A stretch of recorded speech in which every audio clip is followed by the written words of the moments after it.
It's top tier Jasmine Allure, and if you want to have an alluring time, you better watch Countdown City WrestleCast.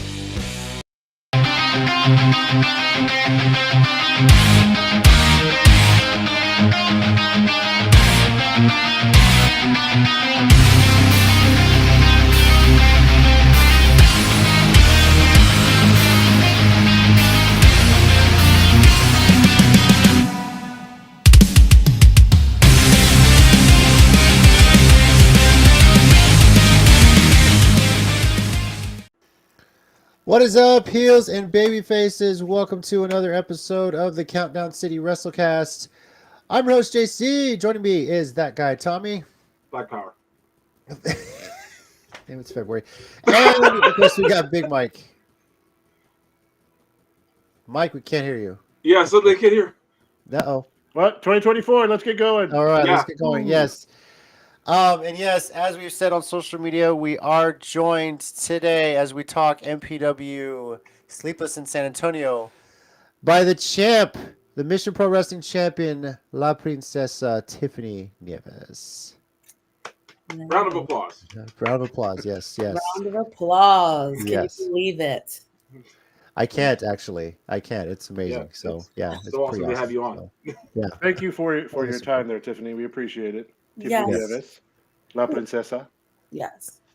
So, welcome again to the WrestleCast. It's awesome to have you on here. I want to talk a bit about your career. Looking forward to this weekend show, the first one of 2024.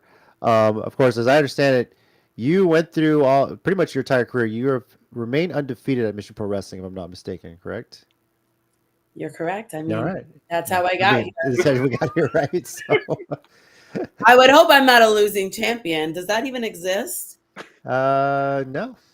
Well, Sure, in some She's places, losing but not non-titles, here. but that's old WWE booking. But yeah, we won't get into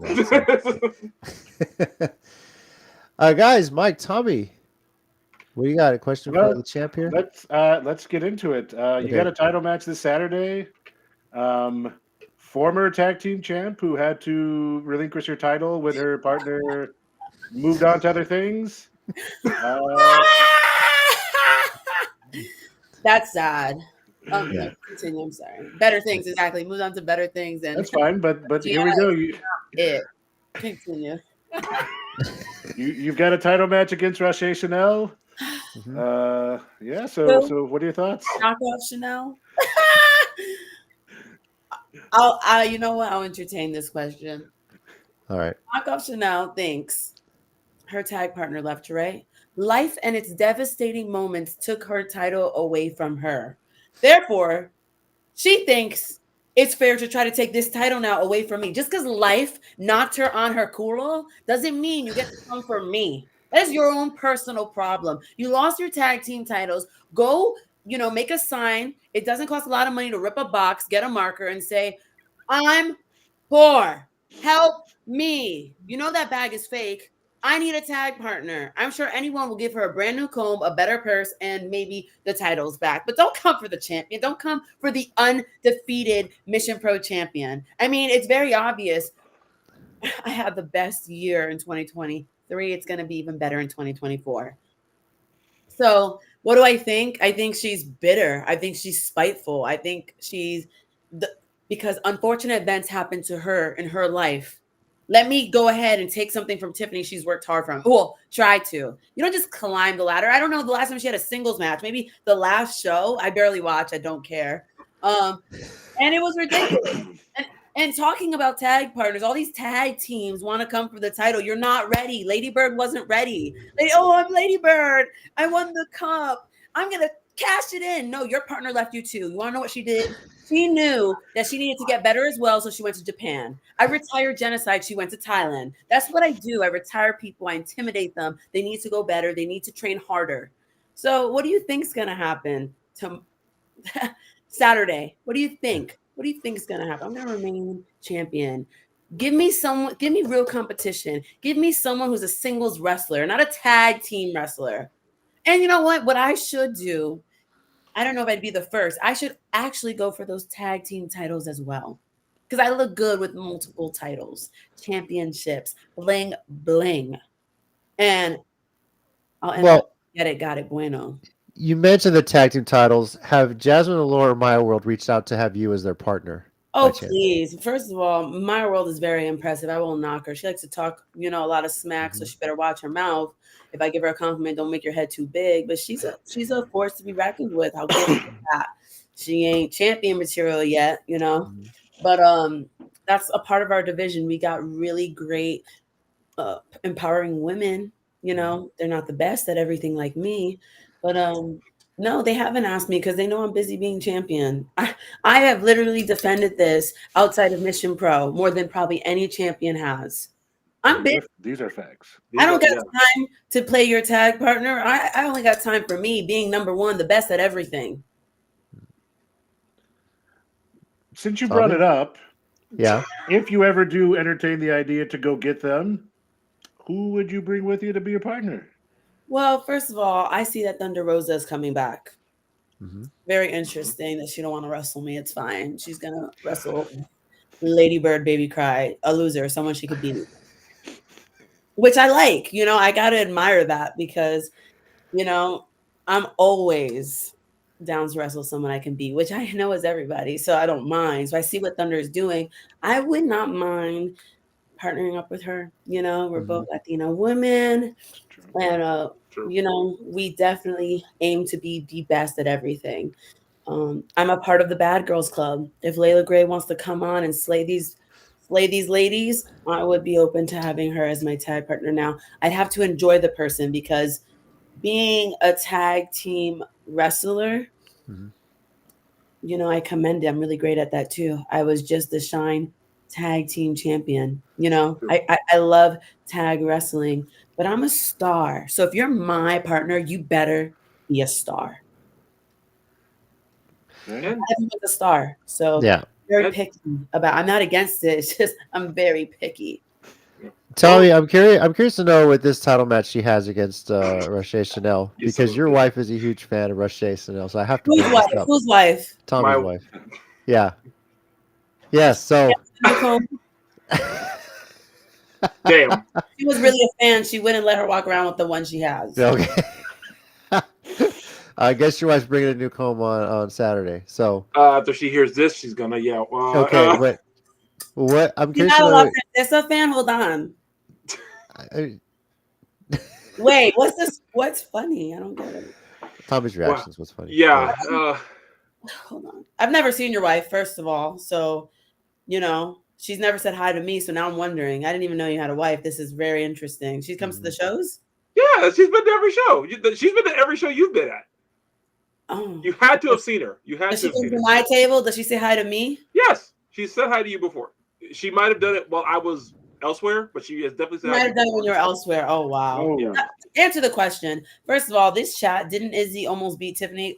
Yeah, I was Whoa! about to bring this She up. did Yeah. not beat me. That little child Legacy, did not what are beat you doing, bro? Yeah. yeah. Didn't Legacy's Izzy trying to get almost us in trouble here. in her third match. Is that what you saw? She almost beat me. When was I in jeopardy? Never. Not even once in that match. I actually made her cry even after I beat her because I told her, keep trying, kid. And I still do that. In the locker room, she's always crying. She didn't almost beat anyone. Okay. Okay. Let's keep it real. I'm for the children. Hence why I tried. I gave her that match because I believe in people who, first that I can beat. And second, that, are chasing a dream, I was once her. Yeah, I was gonna ask you about her. I mean, she's as young as she is. She hasn't even been a full year wrestling. Has come up, I would say, the right way. Done the promos, done the People training. say she Yeah. hasn't been in wrestling. That's bullcrap.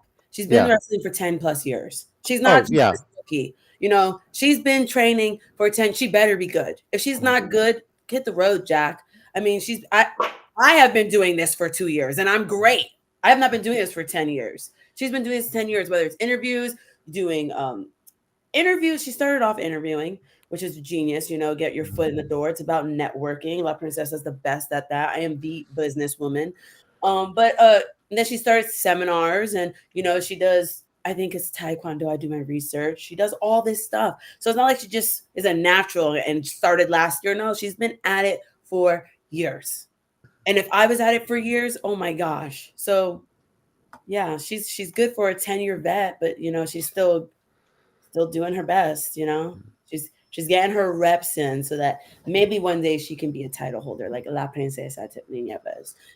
Last year, Tiffany went on tour and was doing probably 5 shows a week. And that was including OVW. I probably would get 20 shows in a month. You know, I didn't just get graced upon this title. It's so hard to be here.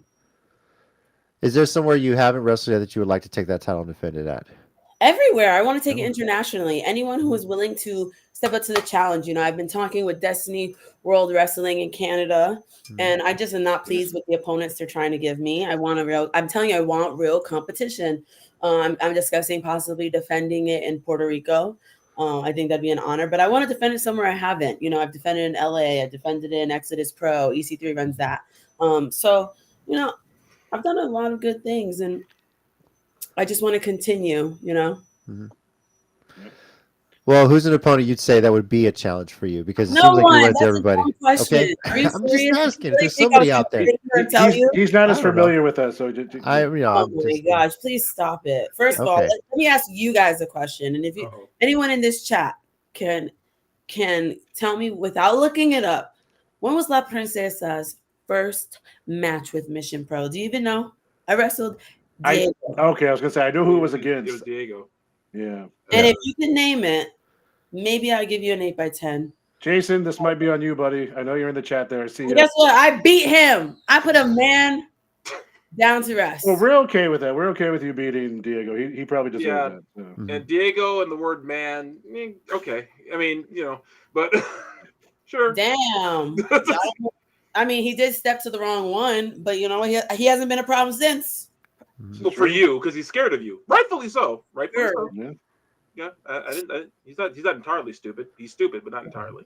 I think the fans love me at Mission Pro, so I'm excited that we're finally connecting. But I just like that everyone likes to judge because of how and the way I do things.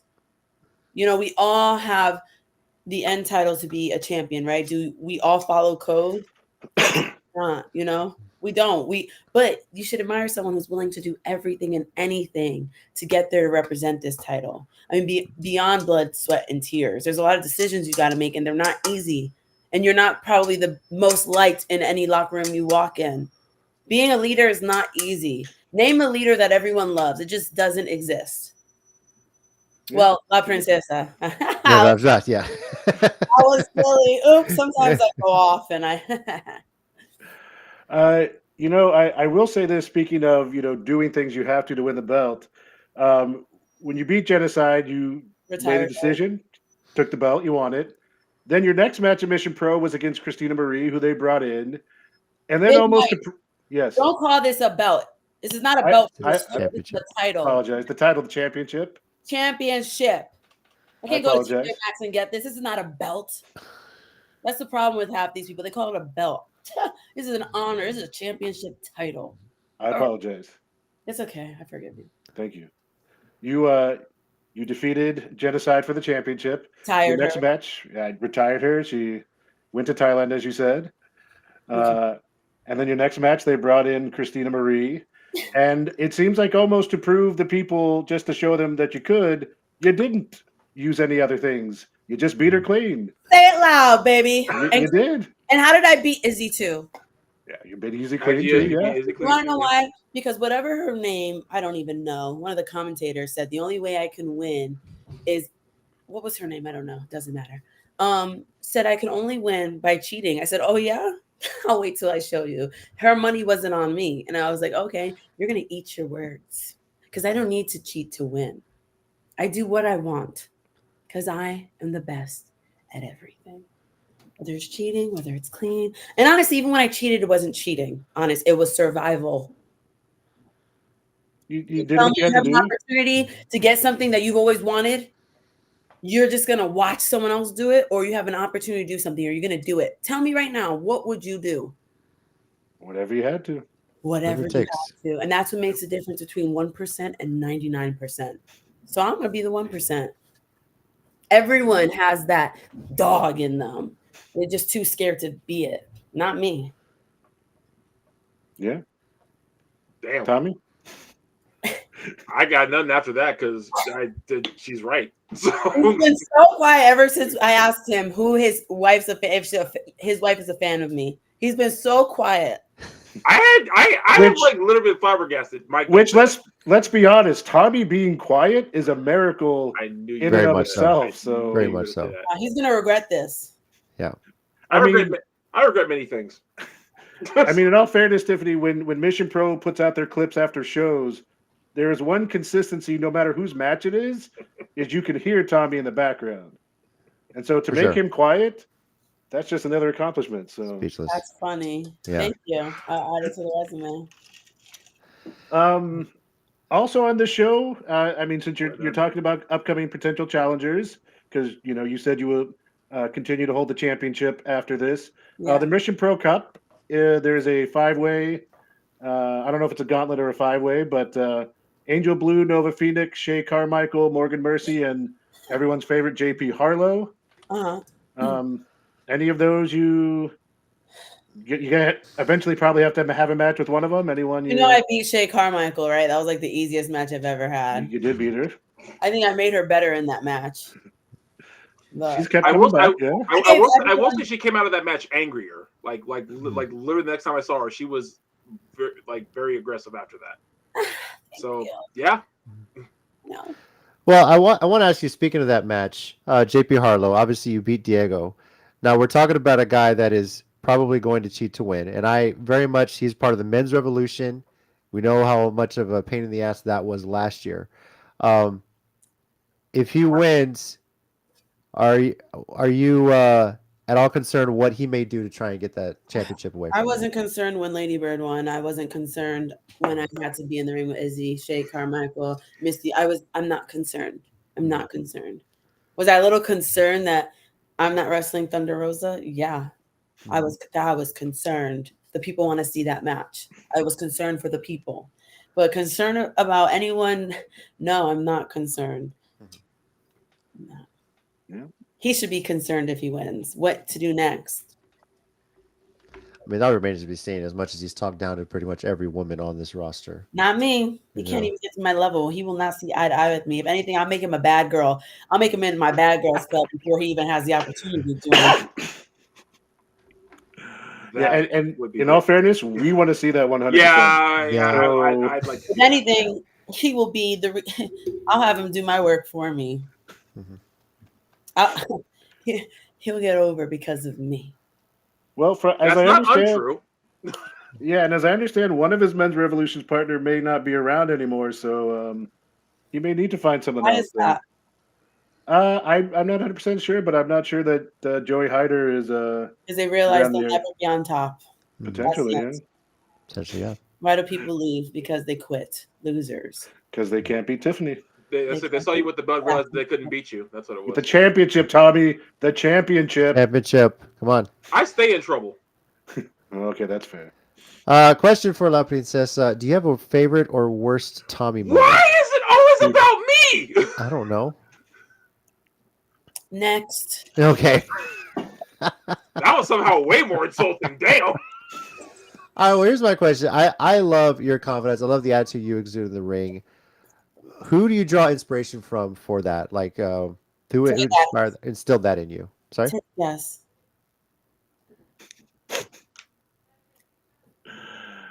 You guys ever guess? Who inspired my confidence, my attitude? Me, myself. I was gonna say, all right. I was gonna say yourself. Yeah. I look in the damn mirror. I knew it was a trick question. Are you kidding me? How can you not be inspired? Are you serious? Come on. When I have 3 titles, how am I not inspired? When I am on the PWI list, how can you not be inspired? When you're telling someone, I'm not signing a contract to give me a championship match, I'm inspired. When I get what I want and do what I want and say what I want, I'm inspired. And listen, I can be relatable to people. You know, I've had to fall down to get up. So I'm inspired. I am a cancer survivor. I kicked cancer's ass. So yeah, I'm the most inspiring person in my life. And someone's got a problem with it. Too bad. I worked very hard to be inspired by myself. So I'm not here looking up to anyone else but myself. Congrats Yeah, on that. I right. can't survive it. It's amazing. Thank That is you. amazing And to anyone hear. who's fighting that battle, I'm there with you. Yeah. You've got it. Don't give up. Do not. And as we also know, you inspire people. You inspired one person to drive 17 hours down here to see you Absolutely. several times. Multiple times. I've got Yeah. love. Yeah. Mhm. You know, I love my fans. And I love my haters too. Honestly. I really do. Which one do you love more, though? Which one drives you? Honestly, it's a tie. Okay. It's a tie. Because I got something to say to both of them. Nice. Okay, that's true. Yeah. Thanks, Legacy. Yeah, appreciate it. Yeah, we know. It's just the comments you do is we're just in awe of this right now. In awe of the champion. So Look, we know who's in control of the room right now. Okay, so yeah. we're good. So yeah. Oh. Anywho, Legacy. Well, what? Obviously, you will probably be taking care of business here.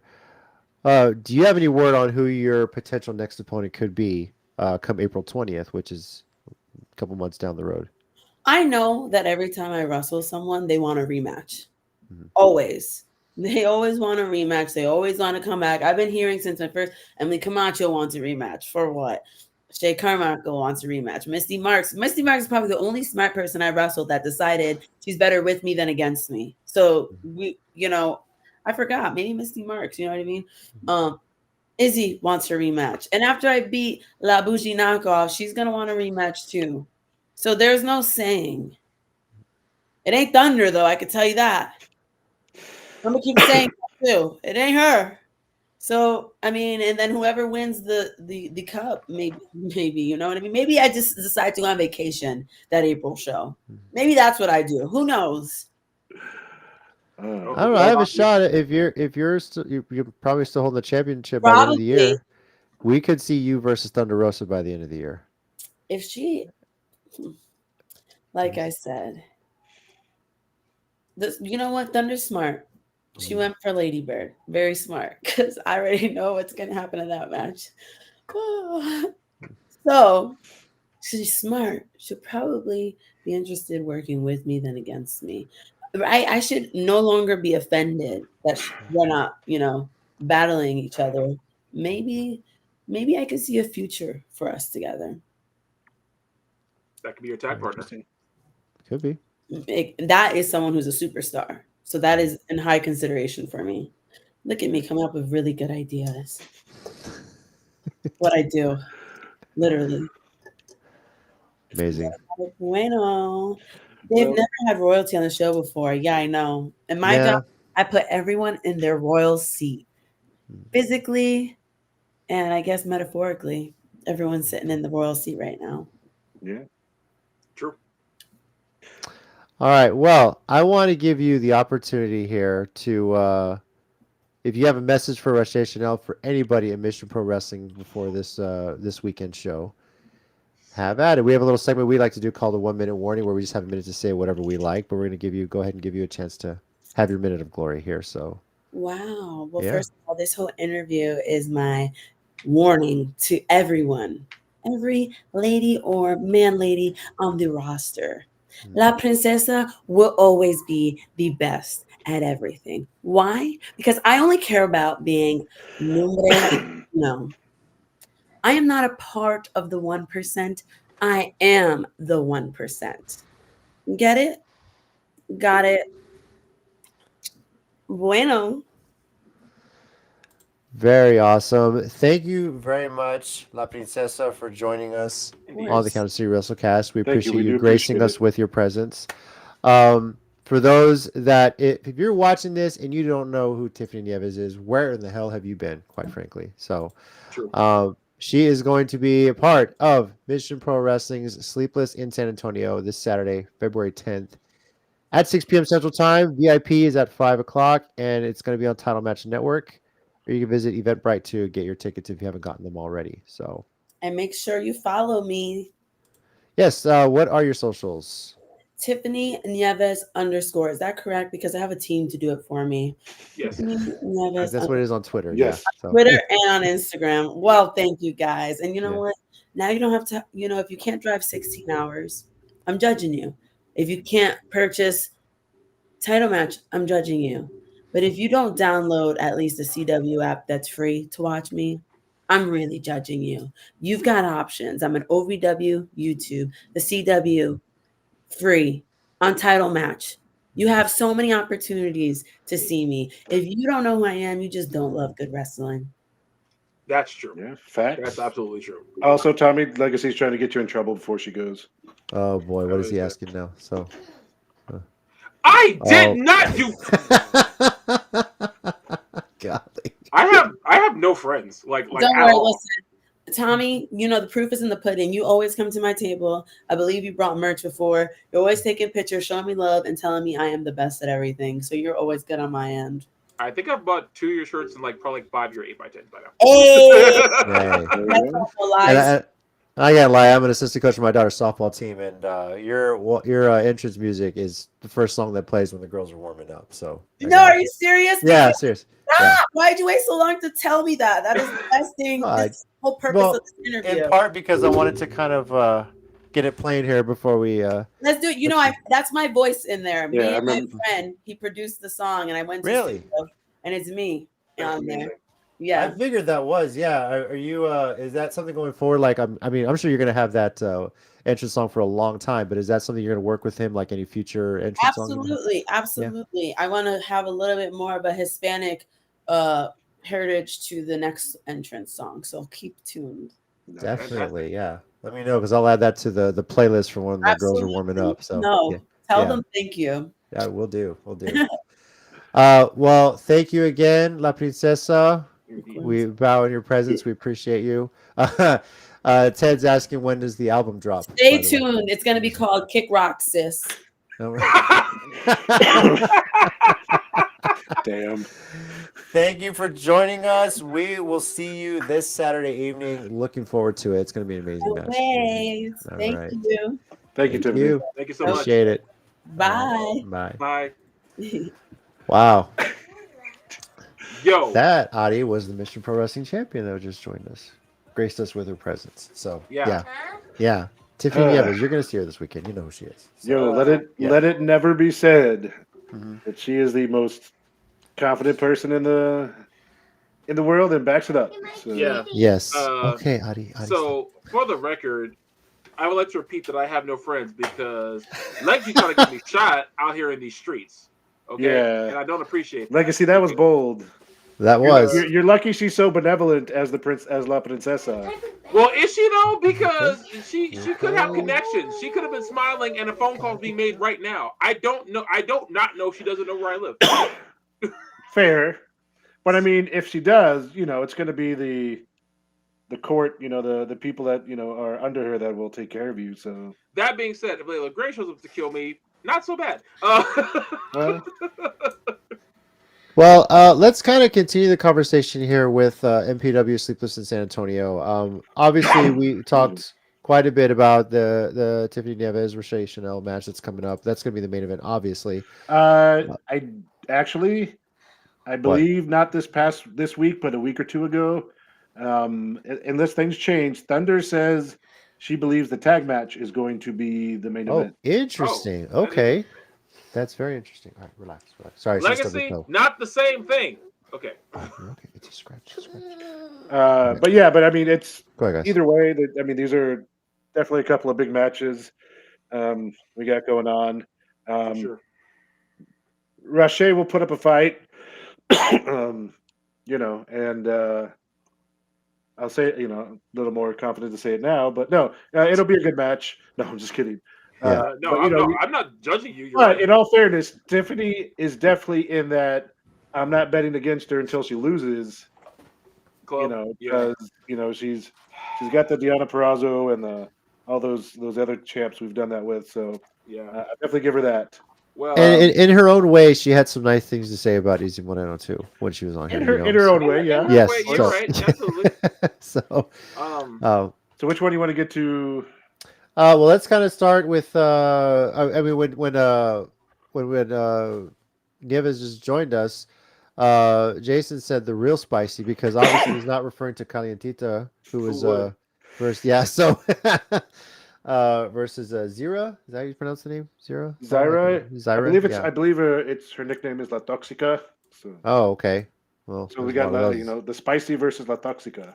Well, not gonna lie, there's so many of those. You see that name on the back of a bunch of windshields in San Antonio driving around the Wow. freeway. Just to be honest with you. I mean, not wrong, but I mean, No, I'm yeah. not. So Yeah. And again, as fun as it is to make fun of her, Mhm. she has been impressive. She was at the UWW show we were at last Sunday. Mhm. She lost to Zaya Brookside, that was awesome. and I believe the day after on Sunday, she's heading up to Waco for a big show up there. So she just started. She's getting around. I don't know much about Zyra La Toxica, so it should be an interesting match. If they help her get over the top rope, she might have to go through it. But yeah, once she's in there, Well, if we're making predictions here, I'm gonna go with La Toxica. I'm going with Zyra on this one. Just Calentita at this point hasn't. I mean, she got a pin in hybrid, yes, but she's still got a ways to go here, and I think Zyra's gonna win this one. So okay, no offense, but it was against David Kidd, and I'm I pretty know. sure I've pinned David Kidd at some point in my life. Wow. I remember that. really talking to of all things, I Jesus didn't Christ. expect David Kidd slander. Wow. I know. I'm Wow. kidding. All right. Only- who are you Also, picking? why Yeah, are you bullying a kid in the playground? Because Yeah. I'm more than positive he's about to hit his crow sting face. Well, who are you picking in this match then, Tommy? Anyone but Caliente. I'll pick the ref if I have to. I'll pick Zyra. Dude, JC, I hate her. So There's a lot of wrestlers you hate. Okay, I still don't understand Tommy, why. yeah, one day we're gonna have to get a therapist and get underneath Jasmine, Callie, Angel why Blue. you just went directly into death. Nah. okay, so Callie, because for Is it the Chola thing? No, because I told you, I told you, I asked out Cholas, they turned me down. So That's what I mean. Is it that? Nah, I don't hold grudges like that. I picked the former. He's right. That's What? right. Zyra, former Chase. Zyra, former Chase. She was? Yeah. I forgot about JC, that. you knew that? I didn't know that. No, Jason. Jason just Jason knew that. Jason Oh knew yeah, that. but JC, you agreed you knew that. I'm sorry. I was like, oh, wait, and then when he posted, I was like, oh yeah, she was. No, It just I remembered hit it me. after he said it. Yeah. Yeah. So it's just I like, don't wow. remember this to be honest, but okay. Yeah. But in all fairness, I did not start watching NXT. Actually, watching it until 2 weeks ago. So. Fair Oh, enough. okay. Well, yeah. And besides, my hate for Callie is because most of the time she started it. Tiffany's the whole. Okay, that's fair. She starts and she's a bully. Yeah. But you went straight to Jasmine. Jasmine. That's a long story. Look, I'm just gonna put it this way. I plan to work with Zyra a bit in this one. I'll have some talkies at ringside. Say, hey, just distract her with this stuff, and then work with that. Mike, who you predicting this one match right here? I mean, same. I don't know if I can pick. Yeah. Callie, and also one of her other friends, Mike, brought this up. If she does win, even if Izzy gets her win today, more than likely Callie's match would go on earlier. So then we'd have to live in a world where Callie got an MPW win before Izzy, and I don't know if we can live in that world. No, even then, she still hasn't gotten a pinfall win over Izzy, and that's definitely not that. Yeah, and that's my saving grace in that. Yeah, right, is that she still doesn't beat Izzy. Right. No, I agree. Yeah. All right. Ray Lynn versus Emi Camacho. So Ray Lynn is apparently coming back to MPW after being away for a while. Yeah.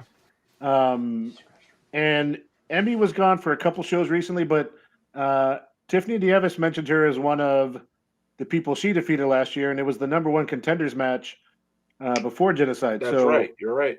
Yeah. Which also she used underhanded tactics, if I remember correctly. I hope she's not watching the rest of this interview. Yeah, I hope so either, but we'll find out Saturday. I'm going to go say hi to her at her table and be nice. But again, and I don't know where the multiverse plays into this, but I don't either. For this one, I do kind of feel like Emmy's got a chance to come back and get some momentum here. So I'm going to go with Emmy in this one. Yeah, gosh, I don't know. I'm torn on this one. Mm. Sorry, get distracted here. No, you're good. Yeah. Did you make a prediction, Mike, or no? I did, yeah. Who'd You you say? I went with Emmy. Okay. Tommy is contemplating. Because I'm at a crossroads here. See you at the crossroads. I'm gonna miss everybody. Gonna miss everybody. Gonna miss I'm gonna pick everybody. Emmy as well on this one as well. So I'm gonna miss everybody. Oh, you know what? Hell, I'll just go with you guys and make it a clean sweep. I'll pick Emmy. All right. Okay. Since I'm so torn, so I'll just cave to group pressure. All right. Next one, Misa Kate going against Izzy Moreno. And there's been a lot of back and forth on social media about this one, especially. Now, Adi, you're that here. we somewhat contributed to. I've got to ask you. This is Izzy Moreno taking on Misa Kate this Saturday at Mission Pro. Does Izzy get her first Mission Pro win on Saturday night? Yeah. Yes? Uh-huh. All right. You watching all those promos, you think she's going to do really well with this one? Mm-hmm. Yeah. Okay. You excited? How would your reaction be if Izzy gets her first Mission Pro win? Yeah. Okay, something like that. That's awesome. Like that, of course. Is that a blindfold thing? Sleep? Yeah, she needs that to sleep. Trust me. Gotcha. Just trust me. Yeah. So, Jason's also taking Izzy. I'm going with Izzy as well. I think this is, they've really been pushing that this is going to be the, a new year, new thing. And Misa's on a bit of a losing streak right now too. Not just Mission Pro, but elsewhere, and they've kind of really made a point to talk about that. So Yeah. But I'm going with Izzy Moreno on this one.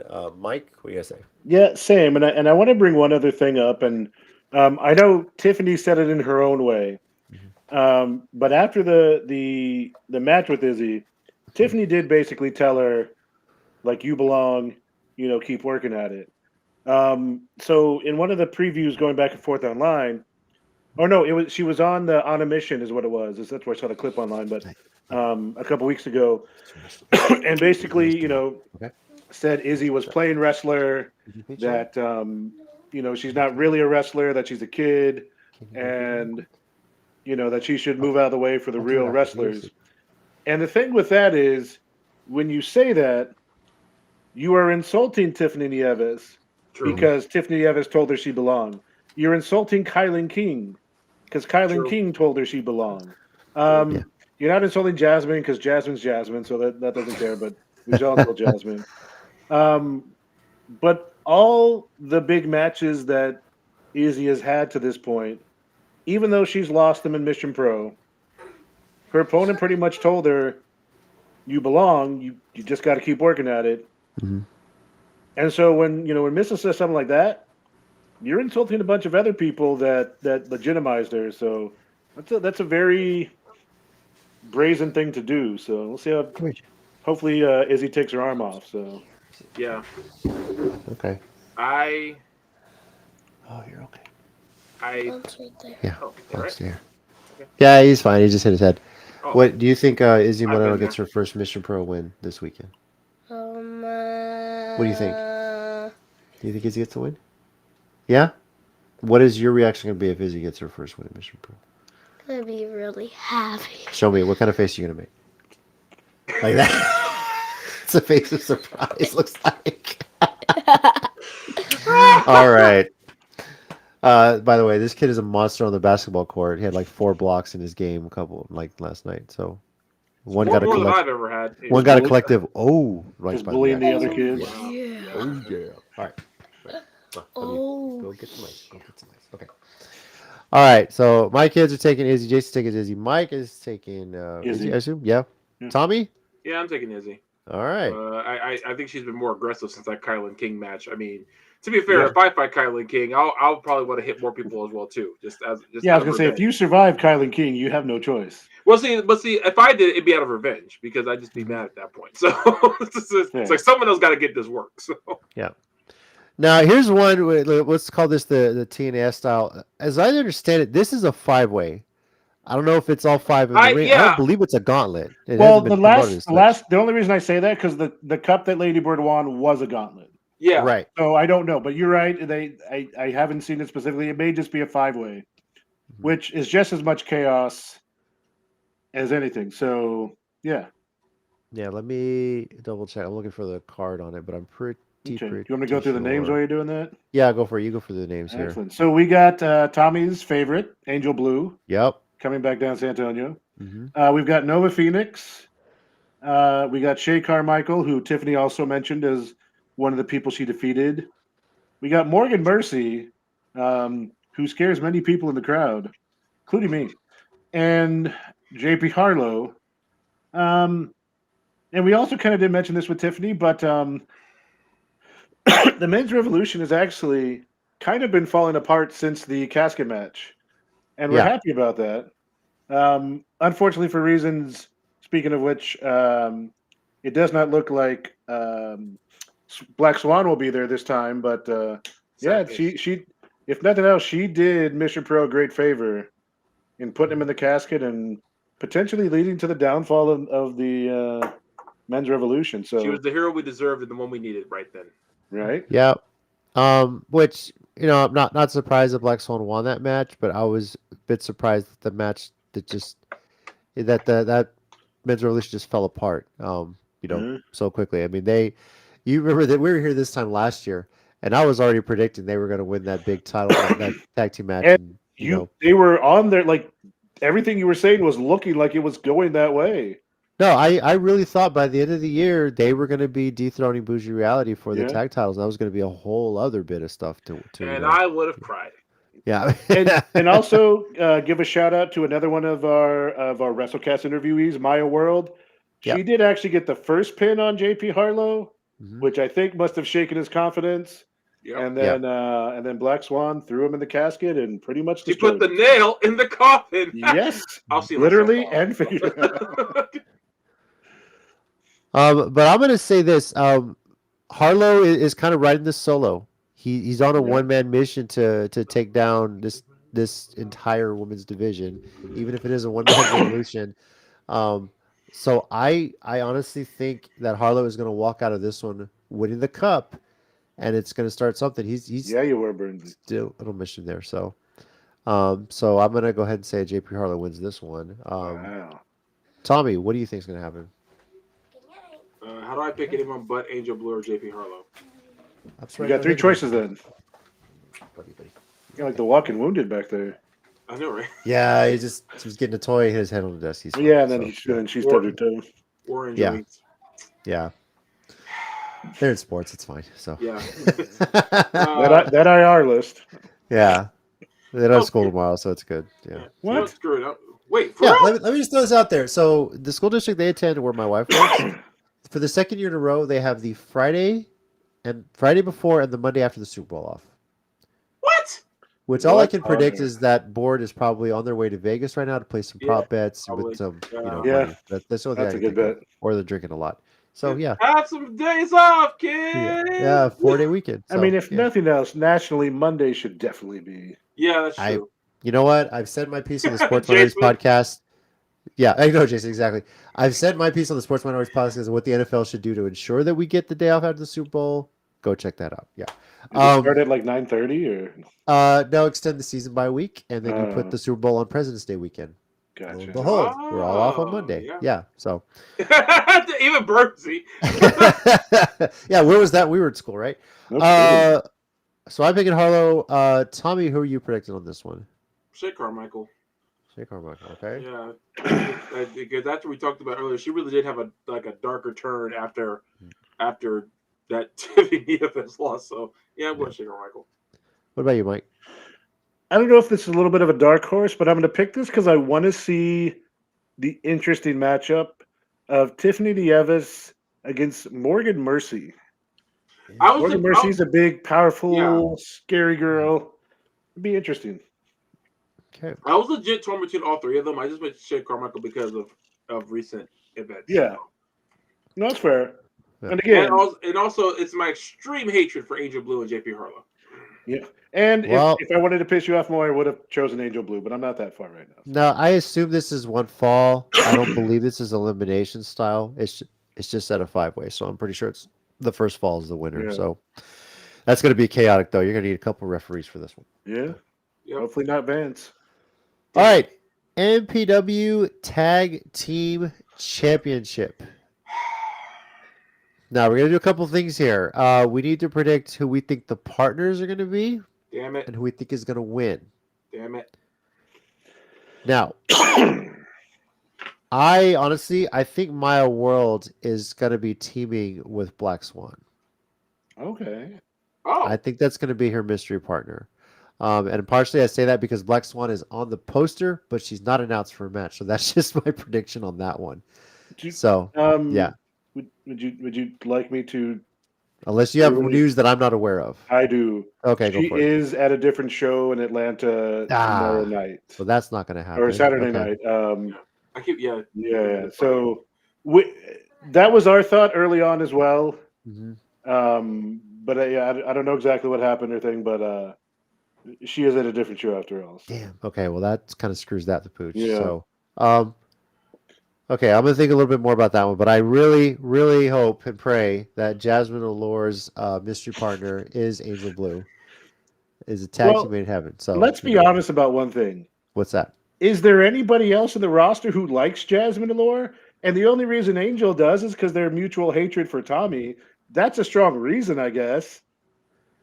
But it's either it's one of two people. It's either going to be Angel Blue or JP Harlow. Oh my God! Could you imagine?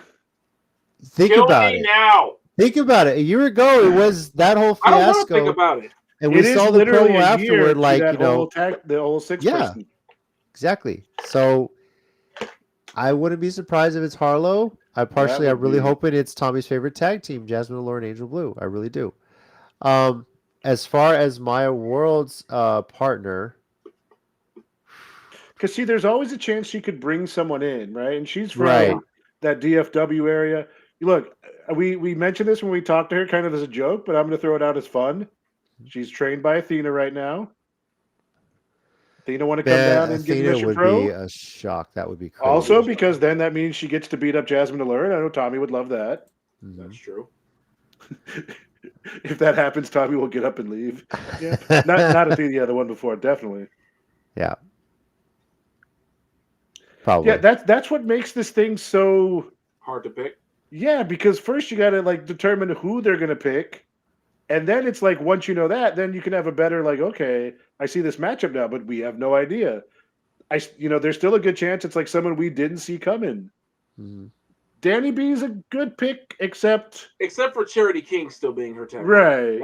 Except for the King Bees, I assume still being together. So, but I mean, it would be a solid partner. I'm trying to think. Misty Marks. All of Maya World's wins. Which one was really the toughest that she's had?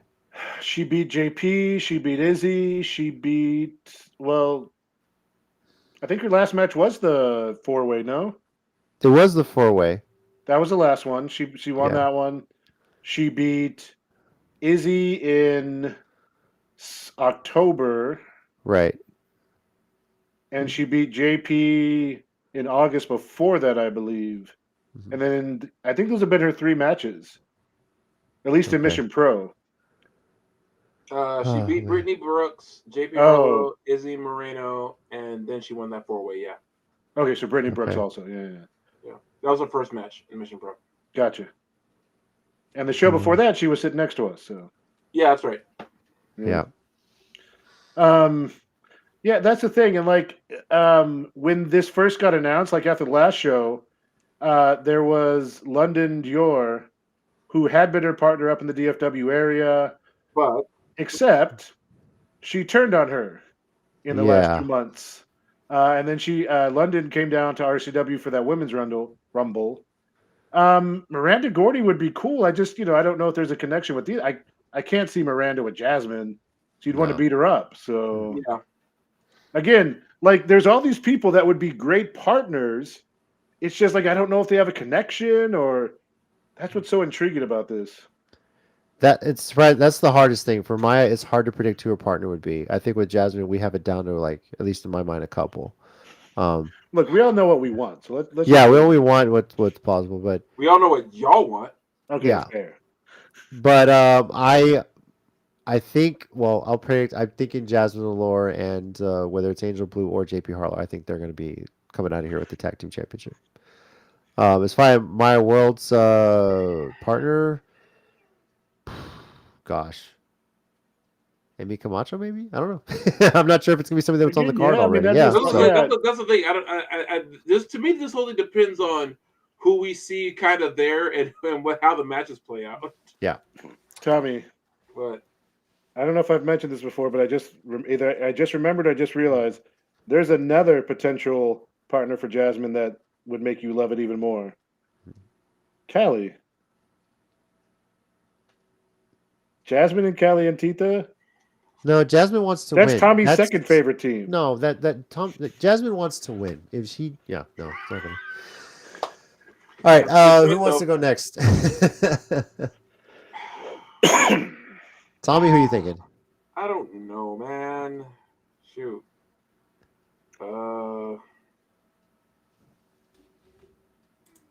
Okay, Jason says key vibes for Maya and Gia Michelle for Jasmine. Again, not bad ideas, Jason. Oh, But I don't know where we are in the multiverse because last weekend Key and Gia are on the same page. Yeah. You know, Key comes out with Gia for her match. well, no, look. Every other time we've seen them, they're beating the crap out of each other. But look, I'm assuming UWW is a more recent creation in the multiverse, so I don't think it counts yet. Okay. So fair. I think it's kind of like a DC or Marvel Comics one shot universe. You know, it's like it exists.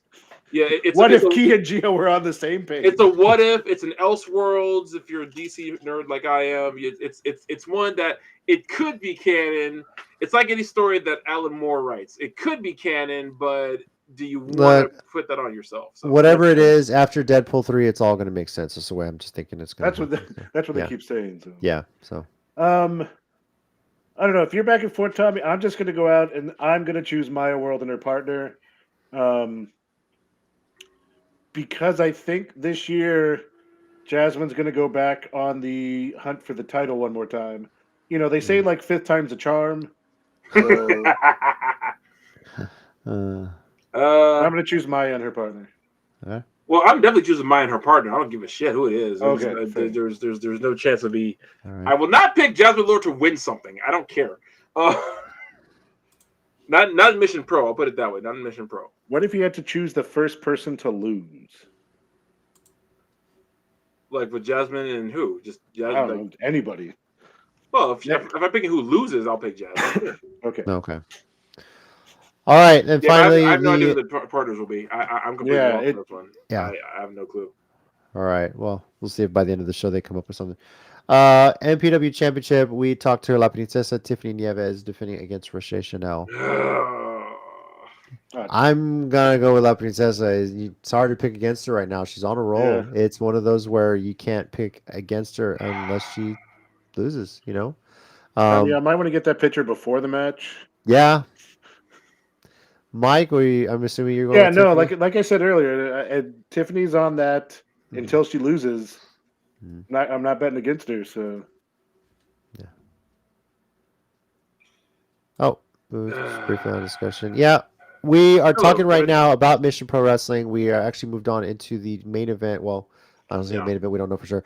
But the championship match, Tiffany Nieves defending against Roche Chanel. We had Tiffany Nieves on at the start of the show. So after we conclude this, you're welcome to go back, watch the replay for sure, and see that discussion. And which is we still got some wrestling to catch up on, and we still haven't talked about NXT Vengeance Day yet. So not yet. Yeah. Not yet. So we're not quite done yet. So. Yep. But Tommy, are you sticking with Tiffany here, or I know this is hard on you. Yeah, I'll stick with Tiffany. All right. Well, sound excited. I'm gonna tell her you said it like that. Yeah, me too. She's gonna go back and watch the show. Okay, look, there's no winning for me here because it's more than just the fact that my wife loves Roche. It's the fact that I've known Roche for years now. Mm-hmm. Years. Like it's not even I kind of no, I know her. First of all, she still threw a candy cane at me, which I'm still upset about, but whatever. Family does that kind of thing. And you haven't known Tiffany that long, so it's not a big deal. Just but I still feel like you guys are gonna play this clip specifically when you see her, and I hate y'all for it. Don't say I mean like you're not like whatever. Yeah. Clip. All right. Well. Wow, Jason, damn. Tiffany Burnsy as of time. Wow, Jesus. Wow, Jason, damn. Yeah. Bro, what'd I do? Like, why are these shows turning into a roast me session? Like, what the hell? What have I done? That's every week, right? Anyway, Sleepless in San Antonio is Saturday, February 10th. VIP is at 5 p.m. Bell time 6 o'clock. Yeah, there you are, Tommy. Salvation Army Mission Corps, 3802 Southwest Military Drive. If you aren't able to get tickets, or maybe you're not in the San Antonio area, you can watch it on Title Match Network. Go check that out. It's really awesome. Honestly, worth the money because you can get live streams from independent promotions all across the world on that. It's pretty amazing stuff. So. Yep. Oh my god, I'm a child. All right. Well. Oh, I know who Kevin is. Oh my god. Hey man, what's up? I didn't know that was you watching.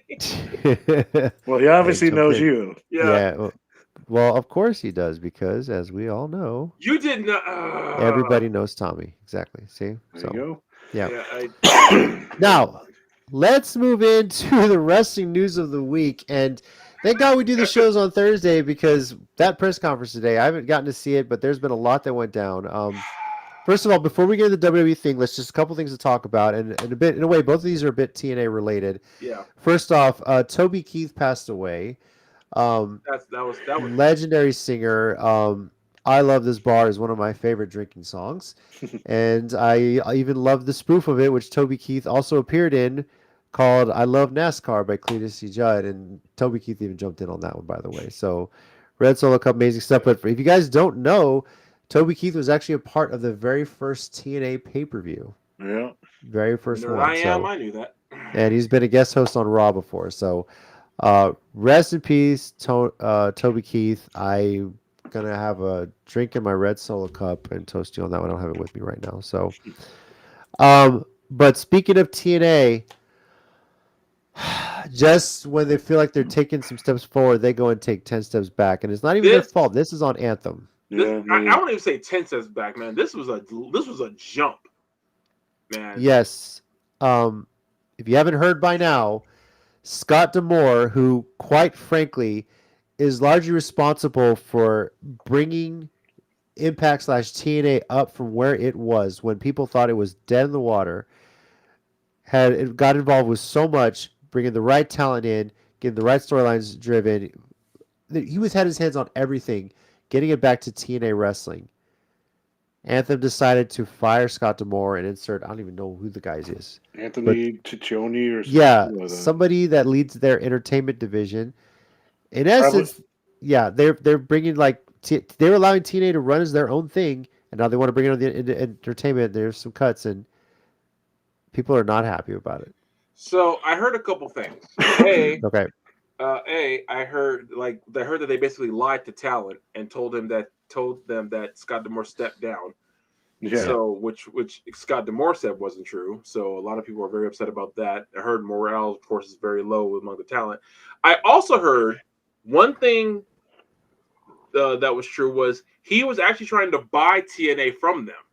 He had actual backing, to buy it from them. To add to a little bit from what I heard about it, along with that, he wanted them to spend more money because he felt like the product was growing. Anthem said, haha, no, keep the money. In fact, maybe even spend less.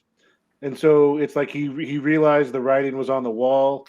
So he tried to get together. Apparently he did get a legitimate banking, some, I don't know, investor or bank or something. Apparently he had a legitimate offer. And Anthem was like, nah, that's cool. Maybe that offer, there's part of the reason why they fired him. Thinking you're trying to buy I think when he wanted to do more and they didn't, that's kind of when they decided they probably would go a different way. Like they said he saw it coming, which is why he tried to get the money together to buy it, because he knew they were going to get rid of him soon. Oh my gosh.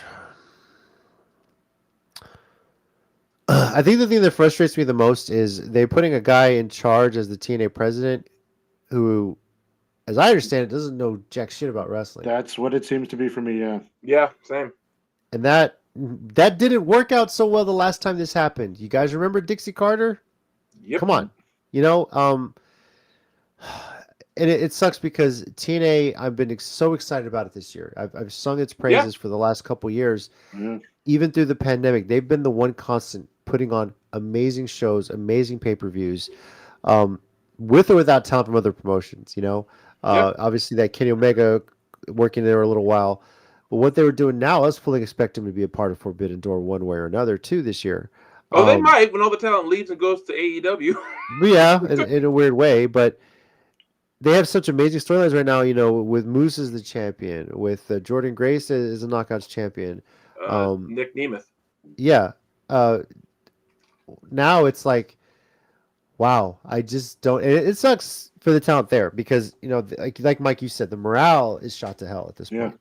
I mean, I don't know if this guy's going to get involved with booking decisions. I don't know how he's going to delegate that out, but I think what I read on one of them is he's going to leave it to the rest of the team that's already in place because it is only Scott D'Amore that left. It's not the rest of the people that were with him necessarily. So I think why get rid of? Okay, sorry. Yeah, I know. Sorry, but I think as far as the booking for the show goes, it's going to stick with everyone else who was working with D'Amore.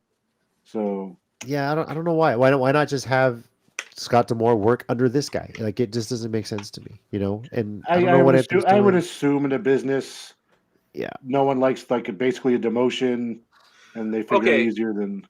So my question is then, okay, so don't take Burnsy. That's a good reference. Sorry, very good reference. Yeah. So. Oh yeah. Yeah. Yeah. So my thing is that why not just keep him? Obviously, he answers to someone else anyway. So what was the difference? I don't get this, man. I mean, but business people never business people that aren't wrestling people never get it, right? Yeah. I said it earlier with Dixie, and it's happened. Jim Hurd. They see business, they don't understand wrestling. And for as much as we're not going to say who should not be named, that was one advantage WWE had for a long time. Yeah, is that he knew wrestling. He knew wrestling. So yeah, until he stopped around 2010. What's that? Yeah, until he stopped doing wrestling around 2010. Well, sure. Well, I have a couple questions. How long before TNA gets so bad that they try and bring Scott D'Amore back? Or B, do you think Scott D'Amore is picked up by either AEW or WWE? A, 6 months. B, tomorrow. Okay. In AEW. How long before this new guy's like, hey, maybe we should bring Hulk Hogan in? And they just deja vu themselves. Oh my God. 4 months. And then 2 months after that is when they want Scott D'Amore back. If this guy starts doing that, TNA is done. Guess what's back? Impact. Impact Wrestling is back. Okay, and I want to make something perfectly clear because a lot of people try to make this comparison, and they failed miserably. But I want to make this perfectly clear: the difference between something like that and like when Sting, who just won the tag titles, I know that's spoilers, whatever, but it just is the thing is, at least with Sting, he had been there consistently. Wait, who are you talking about? Like bringing in like an old timer to the thing with Sting was he was there consistently and still jumping off stuff. I'm still convinced the only reason he's retiring is because his sons are saying, "Dad, please, for the love of God, don't jump off another 30-foot structure." My friend Darby Allin does it. Darby Allin is in his 20s. Dad, you are 3 times that age, and so.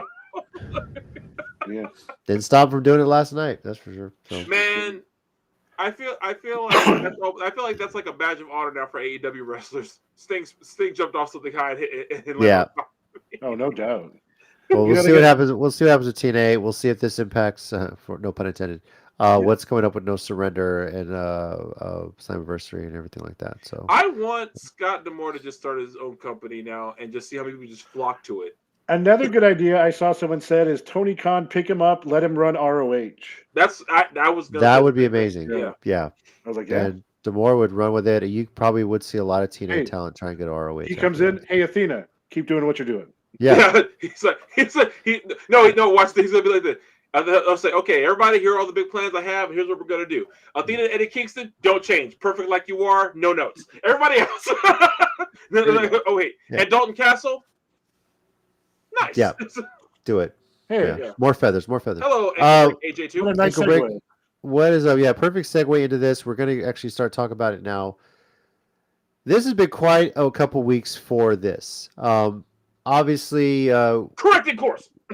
yeah, the Royal Rumble ended. No, we planned this. What do you mean now, Tommy? Royal Rumble ended. Cody Rhodes pretty much seemingly is calling out Roman Reigns right there in the ring as the show is going off the air. Pretty much they make it a point to, he's going to challenge. I mean, they kind of picked up on it on Raw as well. Yeah. Only to reverse course on SmackDown. Yeah. And saying making it seem like it was going to be The Rock versus Roman Reigns. And the backlash came fast and furious. Yes, that is a pun intended because he was in those movies. Yeah, fair enough. But yeah, so don't you mean the spin-off? Oh, never mind. Both. Hobbs and Shaw. Anyway, go ahead, Tommy. I was gonna say, and I think the main reason is because like this match idea is like 2 to 3 years late. Like this should have happened already, and there are people who are all like doing their victory dance that it was a work all along. I was like, okay, and I'll give credit if it was a work all along, masterfully done. I'm not even mad about that if it was. However, I feel like it wasn't, and I feel like they're correcting course. but here's the thing, and people have brought these up as good points too about the it's a work, everything's a work. Yeah, if it is, you went to great lengths to make a lot of people not look great. This work. Yeah. First, even before it started, Roman came out and insulted Seth Rollins. Yeah. Talked about his championship was worthless. He works 10 times less and makes 10 times more.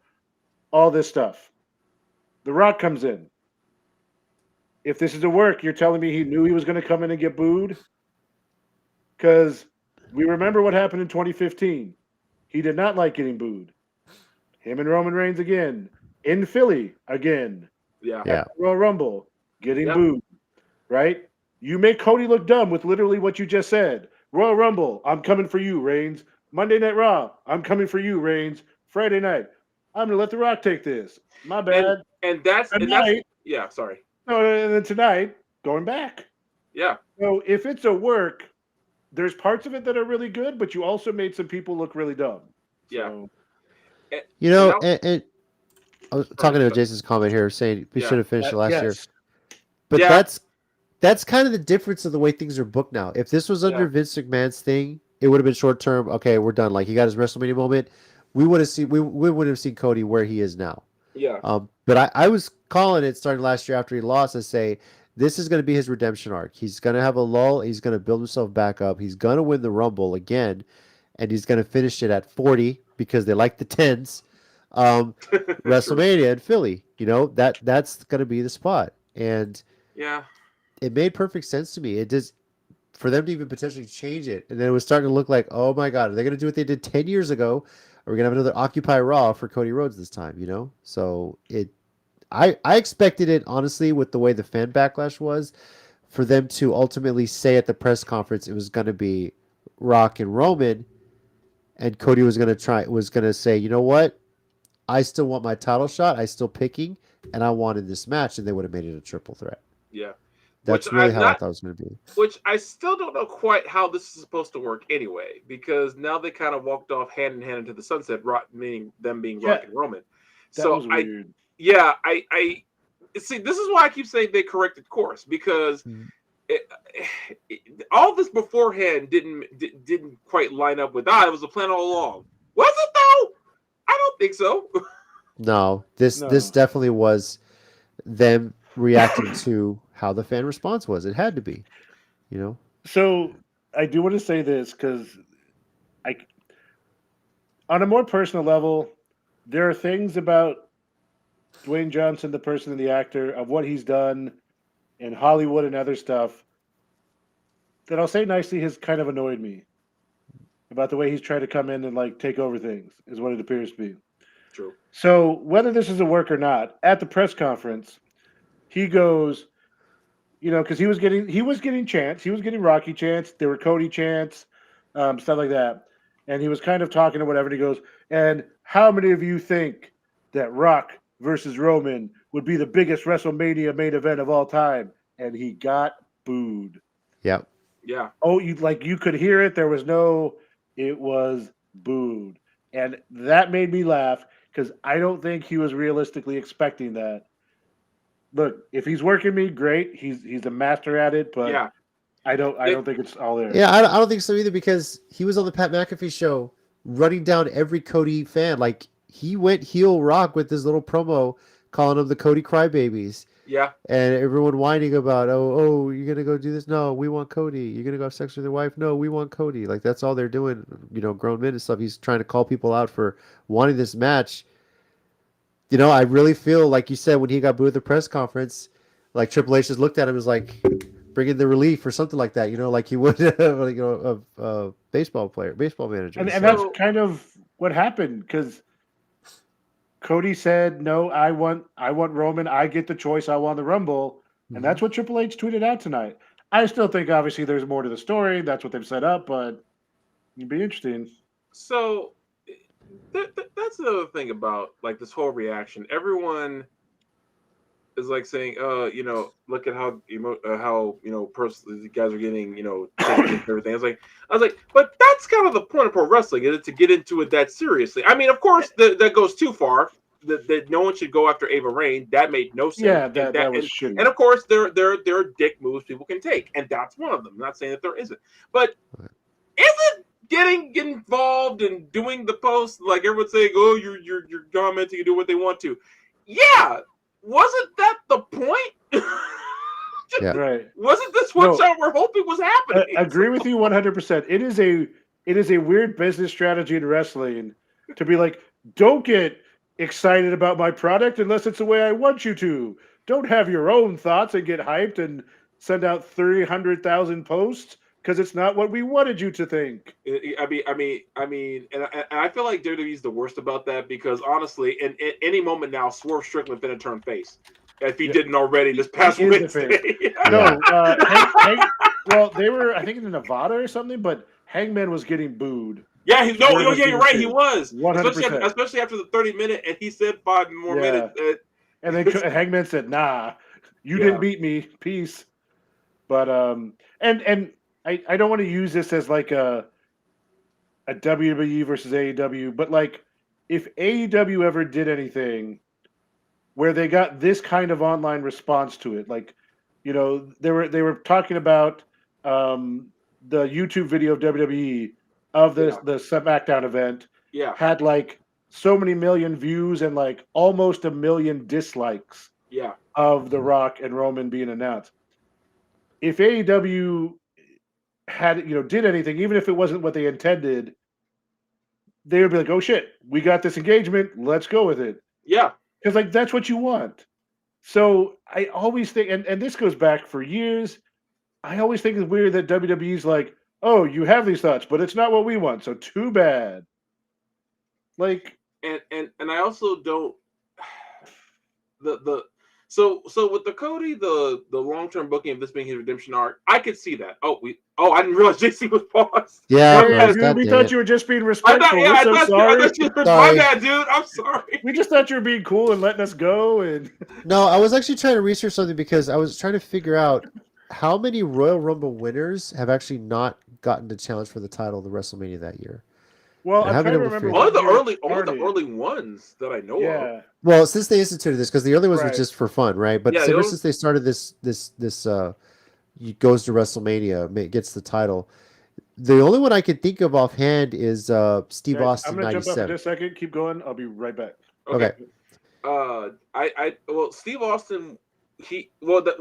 Vince won it that year.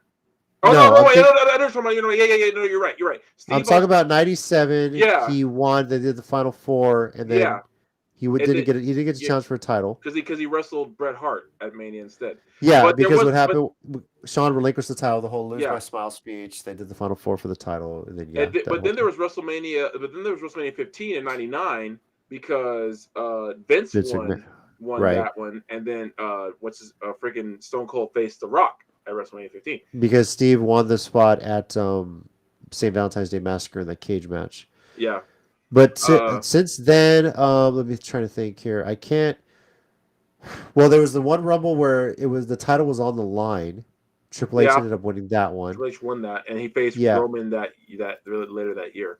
Yeah, did that. So I'm trying to remember. Maybe if anyone's in the chat knows this, any other WrestleMania Rumble to WrestleMania where the winner of the Rumble did not challenge for the title at WrestleMania that year, outside of the two we already mentioned, which was Steve Austin in '97, and then Vince McMahon in '99, right? Mm-hmm. So, Mhm. then of course the Triple H winning the because title. Flair won the Rumble, but he won the title, and Macho Man challenged him. Right. Yeah. I remember that. What did y'all say a second ago? What the first year it was instituted that you got the title shot? I don't know what the first year I don't know what the first year was. Okay, Yeah. because I know like, was it Hacksaw won the first Royal Rumble? Hacksaw Jim Duggan won the very first but he didn't one. get a title shot out of it. I don't remember that really being a thing. Well, maybe even after Flair won the title in '92, right? It might have been that after. kind of started becoming a main event. Probably was. So yeah, but as far as you've been doing that, yeah. Yeah, for sure. I'll agree with that comment for sure. Yeah, I agree with that ankle break. Let's be honest with you. This is not something that would have happened under Vince McMahon. No, he'd have just gone definitely with not. Well, we got the Daniel Bryan WrestleMania 30 when he was in charge. Yeah. For what it's worth. So I don't know what we would have gotten or wouldn't have gotten out of it. But for whatever it is, I will give WWE credit in general. Most of the time, they're pretty good about pivoting or making it work as best as they can. Not always, but most of the time. Right. Well, ultimately, this came down to Cody and Roman will be facing off for the Universal or WWE Universal Heavyweight whatever championship. What it's called now. Yeah. Okay, so I just read it was ever since 1993 the winner of the. It was the next year. Okay. Yeah, so it was when Yokozuna won it that year. Yeah. Okay. And then because the following year, that's when Brett and Lex Luger won together, where they hit to be the same time, and then they both challenged Yoko at that Mania. Now after that was 9 and 10. Yeah. Since they ever instituted that, I can only think of 3 instances where the Royal Rumble winner didn't challenge for the title. Steve Austin in '97. Yeah. Vince McMahon in '99. Uh-huh. And then the year, I forget what year it was, but when Triple H won the Rumble because the title was on the line. Yeah. So no, I think you're right. Yeah. Since then, I don't think there's been a Rumble winner. The other thing was, at least after SmackDown, the thought was he was still going to go after a title. It was going to be Seth. Which would be a good match, but they kind of blew that rivalry when he kept beating Seth when he first got back. True. Yeah, this whole finish the story shit. Yeah. You're going for that title that's not even a year established, then you're finishing a children's story is what you're doing.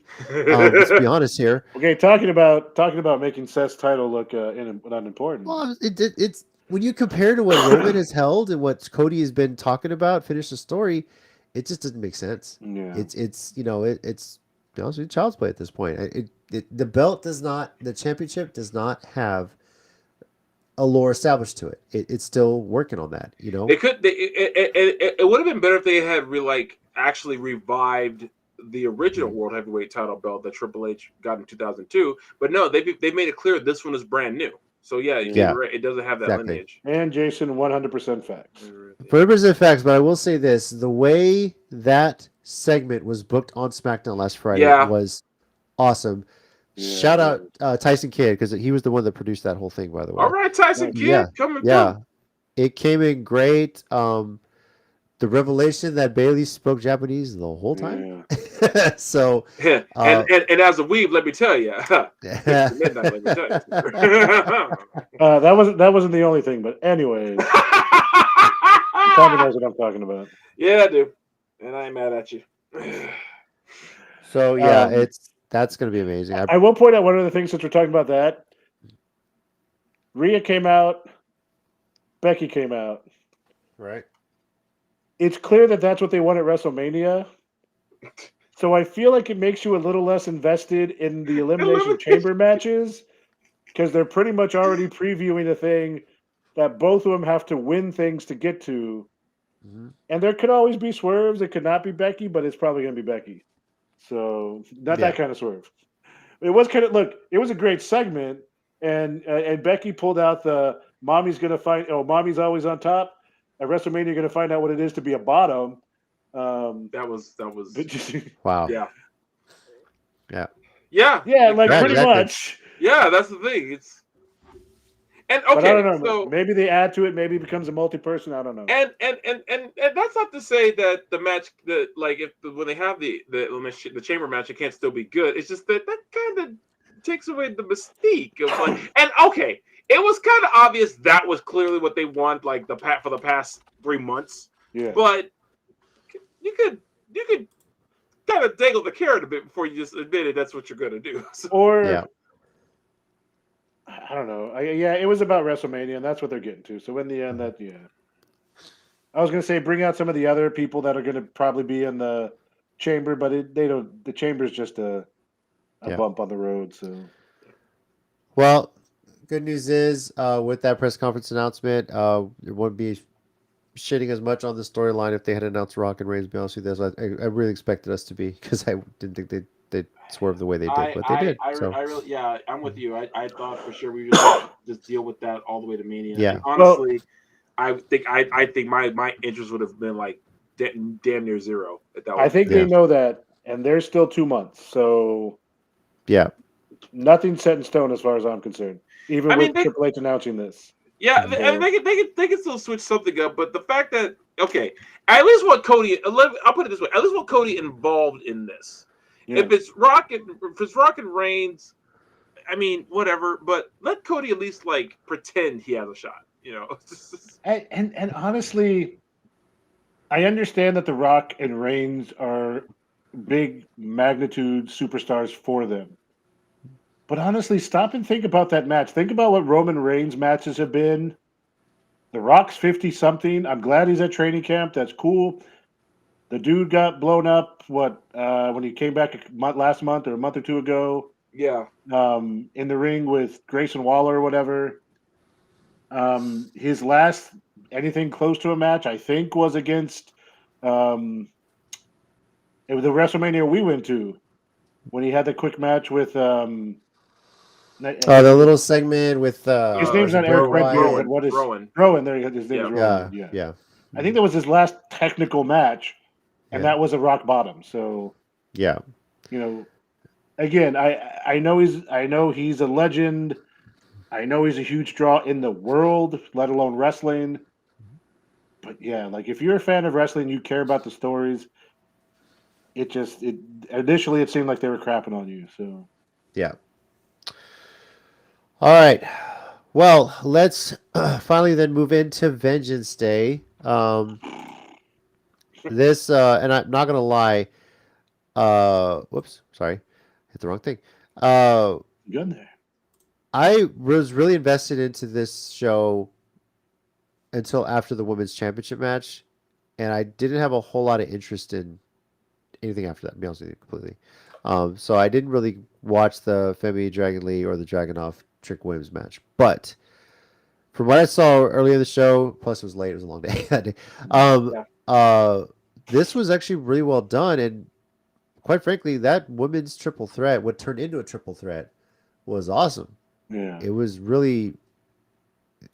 I don't think anything other match topped that night for sure. So. Yeah. Yeah. But I didn't get to watch it yet, so I'm just going off of clips I've seen. So yeah. So. Yeah, kind of the biggest thing happening in that match was that Roxanne had Lyra beat. Right. And then we got the Lola Vice cash in and turning it into a triple threat. So. And then she had her beat again, and Tatum Paxi, who they're kind of doing like a Mickey James obsessed with Lyra Valkyria type storyline with her. Yeah. But she did help her. She did prevent Roxanne from beating her also. Uh-huh.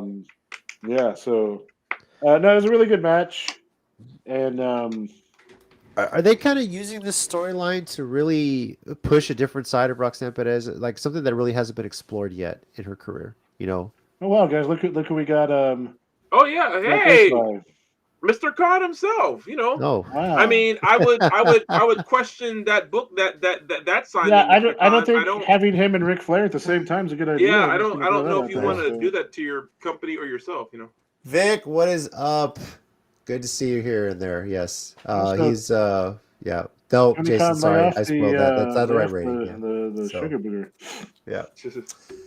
Anyway, yeah, this that I'm interested to see where they go with Roxanne Perez's character. I really think they're trying to push to see what other, if she can get this sort of borderline heel tweener kind of role going. Yeah, they're and push definitely her trying up to make there. her more aggressive. Yeah, Yeah. for sure. And again, like I know talent wise, she could make it on the main roster, but she's so young, and why not take the time to develop these things? Yeah. Give her time in NXT to get that mean streak and show those other sides of what she's capable of. For sure. Because like I know they said after the Rumble, Tiffany Nieves or not Tiffany Nieves. Well, she may be there eventually. I mean, she's pretty I good. mean, give it another year, maybe. Tiffany Stratton got signed to SmackDown, and she's done with NXT. I'd rather see Tiffany Nieves. So yeah, like you, and again, just on a personal note, since we like them, let's get Roxanne versus Ren Sinclair. It's right there. Yes. Could see it. Yeah. What other matches stuck out to you guys? Well, Mike, I should ask you. Tell me you haven't seen it yet. So, the main event really was a good match. Like Dragunov can't have a bad match. Trick's kind of coming into that. He refuses to have a bad match. Yeah, it really was. Roxanne and Tatum, that would be interesting because he caused her, but I don't know. It's all part of the. And then even the tag match that started off, like Braun's just like he's ready to, and I think they've said he's going to be going up more regularly, even if he kind of splits time. But he hit some gnarly spear in the match, and you know what? For what it's worth, he works well with Baron Corbin. They work really well. Yeah, I was very surprised by that. I haven't gotten to see any of the Dusty Rhodes Classic, but I was very impressed with that tag team. And I wouldn't be surprised if they kind of run that tag team and make it up Raw or SmackDown together. It would be a great team to bring up to the main roster, honestly. So real quick, when you said about Roxanne versus Ren Sinclair, they've only ever had one match that I can find, and it was a 5-way elimination match. ROW or PPW. Okay. Wow. Yeah. Okay. It was for their women's title, and Maddie won. Of course she did. Yeah, but also as great as a team as Corbin and Breaker is, and I really expected Hayes and Trick, or at least one of them, to come out with a championship at this weekend. I really thought so for them essentially to go 0-2. No, but at least in the championship match, the story finally took its turn. So yeah. What's the one match I'm missing? There was the Dusty Classic, the women. There's Oba Femi versus Dragon Lee. Oh yeah. And look, Oba Femi is that WWE guy. They're always trying to make. He's big, he's strong, but he's not like he's good. Like he's not. Yeah. Oh, sorry to say it, he's not Omos at the beginning, or stuff like that. He can move. So, I expect him to not be in NXT very long, just to kind of season him. I think they'd probably bring him up pretty soon. Yeah. And Dragon Lee is going to have great matches, but Over Femi in the end is going to squash him because that's kind of what they're pushing right now. Right. But again, NXT has been really good in their PLEs, papers, whatever you want to call them, their specials. They have a lot of great young talent down there, and a lot of mixing with people that have been main roster before, and it's good. Like they've got bright future. Yep. I also want to shout out Dijak and Joe Gacy. That was insane. Yeah, that's the one I was missing. Dijak also need, and I guess he technically was after this last NXT on Tuesday, but he needs to be in that main event picture more. Yeah. I mean, I mean, if we're gonna get another Dijak Dragunov match. Well, there was one on. Did you see the one on Tuesday? Yeah, no, yeah. I'm saying yeah. like Right. Okay. Always sign me up for those two. I don't care. Have you seen the clip at the beginning of the show? Dijak punched him in Yes! the face, and he did not pull it. No, he didn't. Just straight to the face. But everyone was like, "Oh, he might have slipped up." No, part of me was like, "No, that was Dragunov saying, dude, actually hit me." Yeah, no, I it's believe gonna that. be awesome. It's like, I'm gonna actually punch you in the face, bro. It'll look sick. I don't know, Tommy, if you've seen as much. Do you see Gacy's character working? It's strange. Like, I know he's talented. I don't know, JC, or what do you think? I don't know if it connects. I don't know if you saw that one. I think it could work, but it's got to get a little bit more pushed in NXT a bit, just to get some people behind it, and it can get there, you know. That's kind of how I feel. I think it's missing a connection of some kind, but I think it can get there. Okay. It's. I would say this. It took Bray Wyatt a bit to grow on people. Yeah. But once the connection was made, it was off and running. I'm not saying it's going to be a Bray Wyatt-esque, but it kind of can get there. So. I don't know what you're talking about. I saw that Hawaiian shirt. I was in immediately. Yeah, but I expected a Margaritaville gimmick, but it happened. So. You think the WWE universe in general is a little, especially with his passing, like not ready for another character similar to that? Like no, it's going to be some time. Taker had passed that persona onto him, right. The new face of fear. Yeah. And Bray never got to pass that. It's going to be a while. I mean, I would argue you're going to do these 5-10 years before you can give it something remote. And it's not to say that nobody could pull it off. To have the mind that Bray did, like a lot of that was his stuff, the Fiend. And if you go back and watch those promos, the cinematic things, he called back to stuff he talked about on like throwaway stuff like years ago. Yeah. So his mind was amazing, and it's just it sucks he's gone too soon. You know, like fuck COVID for that. You know, basically. I feel like if someone does do that, anything similar to that character, it will have to be a different kind of like cult leader, if you know what I mean. Like it can't be like a backwoods, with the hat and rocking chair. It'd have to be like well, and that's dark side. Kind of what he was doing at first with the what was his group that we talked about last week again with Ava Rain and the Grizzled Young Vets? Oh, the Dyad? No, they were the tag team as the Dyad. I don't know, but he kind of had like for some reason. He had like a little cult thing going, and then it kind of broke up, and now he's just kind of like Schism. Not in his right mind. The schism. There you go. Yeah. But okay. So, Bo Dallas. I mean, maybe, but that's going to be rough on Bo. I mean, that's his brother. Yeah, you're throwing all that on him. It's going to be difficult. And I saw some stuff right after the passing and I assume it was just like stuff made up that WWE was planning to like make the Firefly characters into characters on the show, like they had talked about, and they were going to do this stuff. And I just don't think you do. Like, I think you let it be for a bit. Yeah, you can't resurrect that character. That was Bray. You don't have that whole storyline without Bray, for sure. Right. Pick results, I should say. Mike and I went 4-2. Tommy 5-1 on Vengeance Day. Nice. I would have won had it not been for what's her name.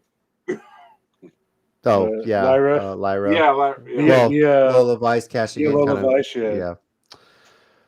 All right, WrestleCast ratings for NXT Vengeance Day 0 to 5, 5 WrestleMania 17, 0 to December to Dismember. And Tommy, you said you haven't seen it yet, so I don't think you. Yeah, I don't want to go through the whole thing. Yeah. I'm giving it a 4. I mean, solid show. A couple matches there that definitely stick out. So I mean, I have it on the level as the Rumble, but I mean, there's still first show of the year for NXT. I'm interested to see what they build to and how they, because I believe they're going to have a show right before Mania too, WrestleMania weekend that Friday, if I'm not mistaken. So I'm really interested to see what they build to with that. So I give this a 4. Mike, do you have a rating for? Yeah, I'm close with them. I'm going to go a little bit higher, 4.25. Okay. Again, I do think they have some really good things cooking with some of their people there. And like I said, like in the main event, like Trick is a breakout star. I heard that they were really shocked when he was on SmackDown, just how much the crowd is into his gimmick and his whoop that trick, kind of chant. Melo's been main. I know he was involved, but Melo's ready for the main roster for like a year now, and now with the heel turn. Not to say it's a copy of Swerve's gimmick right now, but there's a lot of similarities to kind of like just buying into that kind of evil, depraved, going to be a really bad guy now. So, it was a solid show. Like I said before too, they're starting to come back to those old NXTs, at least with the idea that they're always great.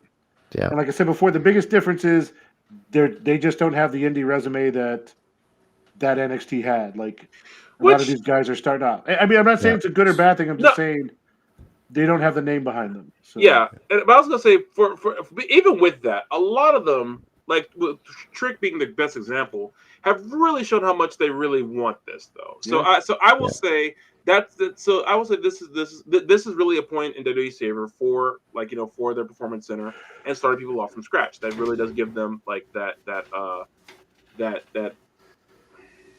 edge when they talk about the because guys like Trick, Oakland. yeah. Guys like Trick really made every opportunity they gave him, he made the most of it, and he's really, to me, is he main roster ready? I can't say that for sure, but I can say that I think he would make the most of it if he got there, tomorrow. Yep. I think he would make the most of it. All right. Well, overall rating for Vengeance Day 4.125. Nice. So, good show, NXT. Good job. All right, and with that, we'll move into our 1 minute warning segment here. Mike, do you have something this week? Yeah, and it's going to be based off something Jason messaged in a little while ago. I have a feeling I know, so have at it, Mike. Go for it. And that is, stop disrespecting the Bayley Damage Control storyline. Okay? I know when The Rock comes in, you expect him to have the main event, night 2, whatever. And there's been talk about the different main events for night 1. Bayley has been the MVP for that women's division since before COVID, right? For a while. And even when she got injured, she came back. She brought Dakota and Io back with her. She's been put, and again, I don't mean this as if Bianca needs being put over, but she has consistently helped Bianca stay strong and be put over.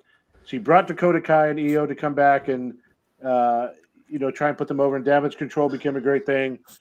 She deserves this, the Rumble win, the face turn that's coming with this. And honestly, her and Io deserve the night 1 main event because there is a story there. The story has been there for a long time. WWE just needs to actually promote it and push it over some of the other things they push because they perceive other things and other people as bigger stars. All right.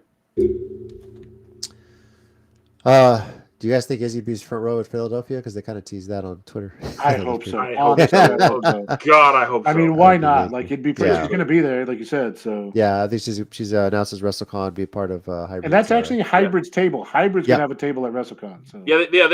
They have one in Dallas that year. I was there. Oh, did they? Oh, okay. Yeah. First time they're that, but I believe the first time they're getting a wrestler with them, or a graduate, I believe. Yeah, so, is she a graduate? Yeah, so she's a graduate now. Yeah. Yep. All right, Tommy, you got something this week? Sure. All right, are you ready, set, and go? So, one thing I remember seeing about the booking for AEW was they do a lot of like dream matches and very few matches that have build up for storylines. Categorically untrue on one side. Now, do they give a lot of guys like Eddie Kingston and guys like that matches that they've always wanted to have? Yes. That's called having loyalty to the company. There's nothing wrong with that. But if you're going to say that they have not built the hell out of Hangman and Swerve being just the feud of the century, you're kidding yourself. If you haven't seen the fact that every time Bryan Danielson walks out to the ring, he completely ignores Eddie Kingston's entire existence, you're kidding yourself. If you haven't seen the fact that apparently Moxley's motto is, I'm just going to start hitting people, I don't care who they are, you're kidding yourself. And I'm not saying that to say, again, I always have to feel like a prevent person with this. I'm not saying AEW is flawless. I'm saying let them have their storylines and let them just give the people who who are in their company, just the fun matches they want to have. Brian Nelson has said this is his last full year of wrestling because that's a promise he made to his daughter. So if he wants to have technical matches with guys from CMLL, who gives a damn? It's how he wants to go out. If Sting wants to go out as tag champion for a whole month with Darby Allin and then lose to the Young Bucks, who, by the way, was his decision. I can't believe we're still bringing this up. No, it's the Young Bucks. Who cares? Oh my God! It's like, and also, if you're gonna tell me you're not loving this version of the Young Bucks, that they're just these complete total assholes, you're lying to yourself. It's how you guys see them already. So what's the difference? That's what makes it so much great. If you can just let me Yes. Because when they do the rockers tassels and try to act tough, it looks dumb.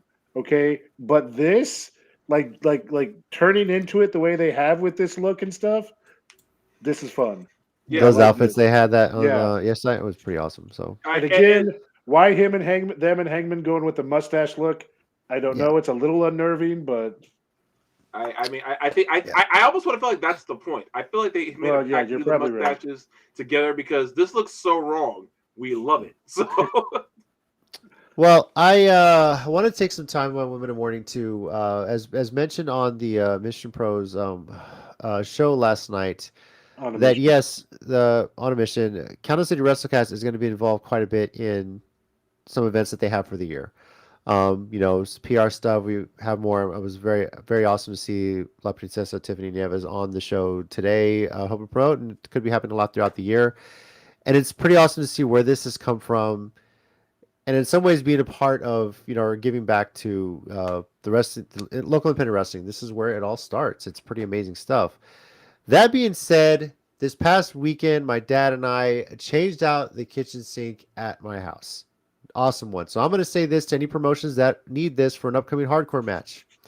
Do you need an old kitchen sink? Because I have this one available. If you have a hardcore match out there, any wrestling promotion, not going to charge you for it. First come, first serve. It still has the old garbage disposal attached as well. If you need to just take that off. But because if you always say you brought everything but the kitchen sink, well, here's the kitchen sink. So if you need this for an upcoming hardcore match, please reach out to me. Let us know at @CCG_WrestleCast, or you can always just reach me at Squint84 on Twitter. Gonna throw this out, JC. Stud Stash has been doing some death matches recently, some hardcore matches and other promotions. Let me know. Y'all know how to get a hold of him. Yeah. So I know there's a lot of promotions coming up. Yeah. So just okay. Tommy, a little behind the scenes because I've got the setup too, so I can see what's on the side. I saw this pulled up as a screen. Yeah. And I was sitting there for like 5 minutes while we were talking about everything else. In the back of my head, like, why? Yeah. Why is this pulled up? And now it's this. So now it's this. So yeah. So yeah, let me know. Still has that. Yeah. Still has the garbage disposal. You can't see it, but it's over here somewhere behind it. Still in pretty good shape too. It's definitely going to be useful in a hardcore match. So this let me know. man just said, "I will give you my kitchen sink," and if some I got to get rid of it somehow, and might as well put it to good use rather than just throw it away. You know what? I want to message Clint. Do we have a no DQ match on March 9th? You do now. If we don't, we do now. You know what? You know what it is? I'm just gonna slap some WrestleCast stickers on this and just have all the promotions share the same dead kitchen sink. No, it's on loan. No, we're gonna get it from you, JC. It's gonna be called the Kitchen Sink is Legal match. Tommy, when they load the ring in that trailer that they shared, just toss it in the trailer with that. Let them take it wherever the ring goes. Kitchen sink on a pole match. Hey. That's gonna be a sturdy pole. Hey, you know what I should do? I should pull a Princess Bride. What in the world could that be? And then just toss it in, and then it's like, I swore I saw something. I should note the garbage disposal still works. By the way, it's just all bits of nasty. It's just we just replaced, So okay, so we should give that to one Cash App JC. So so we should just give it to Aaron Mercer. He might get used to it. If you want to make a donation to my daughter's softball team, I'll give you a kitchen sink for it. How about that? So yeah, just throw that out there. So many promotions need a kitchen sink. Here it is again, still in pretty good shape. That's okay. I had no idea where that was going, and I'm not disappointed at all. Sometimes they're out there. Thank you, everybody, for joining us on this week's episode of the Countdown City WrestleCast. Thank you once again to Tiffany Nieves for being a part of the show. Once again, Mission Pro Wrestling Sleepless in San Antonio, Saturday, February 10th, 6 p.m. Central Time. VIP is at 5 p.m. Doors pretty much shortly after VIP. I believe front row is sold out, right? Front row VIP is probably sold out by now, or is it It's still probably some... pretty close. So Yeah, pretty close. There's still some second row. Check your luck, but I don't know. Yeah, they're usually done pretty quick. So you go to Eventbrite to get tickets, or if you're not able to make it, check it out on Title Match Network. Pretty amazing stuff, and we're gonna be out there. Man, Brian, you're like Tommy at a show. What's up? Wow, Brian G. Brian, yeah. Speaking of Brian, glad you're here. Do you need a kitchen sink? Because I have an old one if you have a hardcore match coming up. Because you missed that segment. Yeah, so look, Mission Pro needs to book a hardcore match. Yeah. You know. Book a hit JP Harlow with a kitchen sink match. I volunteer to you. Okay. So, yeah. That'll work. You can go back and watch the replay if you want to see what I'm talking about. Look for my 1 minute warning. Yeah. Anyway, yes. Next week, where is my caption here? There it is. Next week, we'll recap MPW Sleepless in San Antonio. You never know who's going to come on the show, so we'll see. Yeah, so plenty to talk about. This is going to be a big event, and they're going to be getting ready for April 20th because that's a dual show. Two RCW and Mission Pro are doing events at that same day, so big ones too. Well, we could use that for sure. Well, and let me know. that is Mission Pro Mania. We do know from Thunder Rosa telling us on the show that she's coming back to wrestle in Mission Pro again against Ladybird. So should be a heck of a match next time. Oh yeah, for sure. So thank you once again, everyone, for being a part of the show. I think this time I'm going to lay us out with Tiffany Nieves' entrance music. So cool. Yeah. Nice. Over here we got that guy Tommy. Stay black, y'all. We got Big Mike. Thanks, guys. Be good to each other. And I'm JC. Let me know if you need a kitchen sink. And as always, heels and baby faces. Remember, pro wrestling is real. People are fake. Damn. Boom. We'll see you soon. Adios, Gunther.